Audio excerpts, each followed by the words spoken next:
Ilya Topuria bilang ia sama sekali tidak tertarik melawan Arman Tsarukyan. Yap, sebuah pernyataan mengejutkan dilontarkan oleh sang raja pound for pound Ilya Topuria.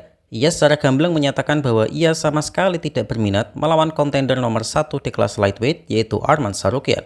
Alasannya adalah, menurut Ilya, Arman bukanlah seorang nama besar di UFC dan Arman juga pernah melakukan pull out saat melawan Makhachev. Topuria berpendapat bahwa seorang yang pull out saat perebutan sabuk adalah fighter yang tidak profesional. Karena itu, Topuria lebih memilih melawan Justin Gaethje atau Paddy Pimblett di title defense pertamanya. Jika UFC memaksanya untuk melawan Arman, maka Topuria akan dengan senang hati melepaskan sabuknya.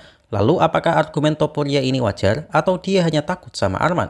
Dari sisi profesionalitas, memang Arman melakukan kesalahan besar dengan pull out di hari terakhir main event.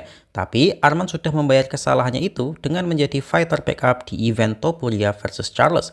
Perlu diketahui, fighter backup juga wajib melakukan pemotongan berat badan dan Arman menunaikannya.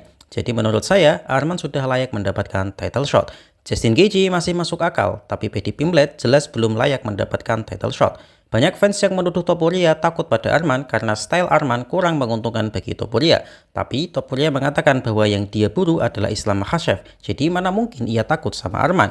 Hanya saja kalau kita pahami misalnya Topuria kalah melawan Makhachev, publik MMA tidak akan terlalu mempermasalahkannya mengingat Makhachev adalah salah satu yang terbaik saat ini. Tapi jika kalah dari Arman, tentu nama Topuria akan kehilangan harga jualnya. Mengingat meskipun Arman sangat luar biasa, tapi namanya kurang populer di mata dunia. Arman juga jarang promosi sih, karena memang doi gak butuh promosi. Secara Arman sudah kaya dari lahir dan ia tidak terlalu butuh uang. Yang dia butuhkan adalah pertandingan sejati, tapi sang juara secara jelas menghindarinya. Jadi bagaimana menurut kalian? Mengapa Arman Tsarukyan adalah lawan yang berbahaya bagi Ilya Topuria?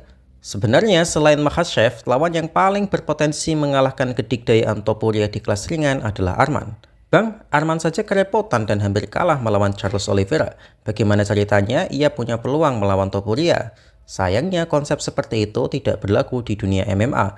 Arman adalah pegulat dan grappler eksplosif tingkat tinggi, sedangkan Charles adalah sepuh BJJ dan juga memiliki kemampuan grappling meskipun tidak setinggi Arman.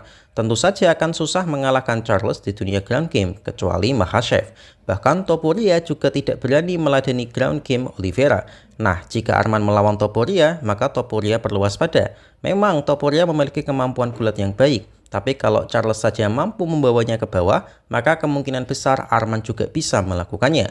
Kemampuan grappling Arman di atas Oliveira, tapi kemampuan kuncian Oliveira lebih baik. Dan jika Arman sudah membawa Topuria ke bawah, akan sangat sulit bagi Topuria untuk naik. Tapi jika sebelum di bawah, jika satu saja tangan Topuria menyentuh wajah Arman, pertanyaannya adalah apakah dagu Arman mampu menahan pukulan monster Topuria yang sudah menewaskan 3 legenda MMA berturut-turut.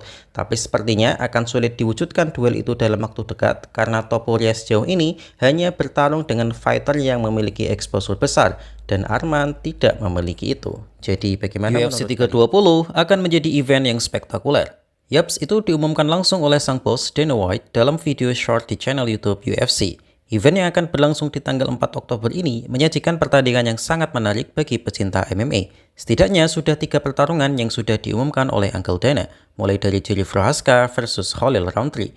2 petarung ini menunjukkan kemampuan mereka di pertandingan terakhir mereka, dan uniknya mereka mengalahkan lawan yang sama, yaitu Jamal Hill.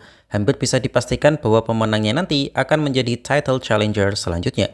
Kemudian di co-main event ada perebutan sabuk kelas bantam antara sang undisputed champion Merab Dvalishvili melawan Cory Sandhagen. Merab memang diunggulkan di match ini karena kemampuan gulat dan staminanya yang di luar nalar tentu akan sangat mempengaruhi match ini. Namun Cory dikenal sebagai fighter yang memiliki kardio cukup bagus karena bisa bertarung 5 ronde full melawan Umar Nurmagomedov dan Petr Yan. Memang Merab diunggulkan dari Cory, tapi bisa saja Cory membuat kejutan. Dan di main event atau sajian utama dari event ini adalah rematch antara sang juara UFC Light Heavyweight Magomed Ankalaev melawan fighter kesayangan fans yaitu Alex Poatan Pereira. Untuk kualitas pertandingannya sih gak usah ditanya, karena dua-duanya adalah petarung level atas. Hanya saja press conference pasti garing, karena meski ada storyline yang menarik, tapi dua-duanya gak bisa berbahasa Inggris. Beradu omongan lewat translator tentu kurang enak lah ya. Jadi bagaimana menurut kalian?